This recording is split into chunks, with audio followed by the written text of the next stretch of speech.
So இப்போ பார்த்தீங்கன்னா நான் என்ன பண்ணியிருக்கேன்னா இன்ஸ்டண்ட்டாக கோதுமை மாவு வந்து நான் எடுத்துக்கிட்டேன். அதில் தேவைக்கேற்ப உப்பு சேர்த்துட்டு நல்லா தண்ணி வந்து போட்டு நல்லா வந்து கலந்துட்டேன். இந்த மாதிரி ஒரு திக் கன்சிஸ்டன்சி இருந்தால் போதும்.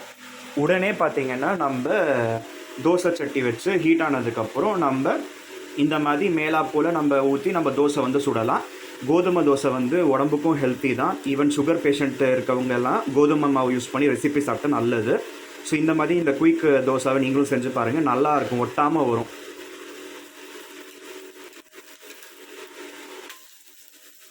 ஸோ ரொம்ப நல்லாயிருக்கும், ரொம்ப இன்ஸ்டண்ட்டாக சூப்பரான தோசை வந்து அமையும். கண்டிப்பாக செஞ்சு பாருங்கள். ஒரு 5 கிலோ கோதுமை மாவு வாங்கி வச்சுட்டிங்கன்னா எப்போ தேவைப்பட்டாலும் டக்குன்னு சமைச்சு சாப்பிட முடியாத நேரத்தில் நீங்கள் இந்த மாதிரி தோசை வந்து சுட்டு சாப்பிட்லாம். ஸோ சிம்பிளாக முடிஞ்சிடும் வேலை.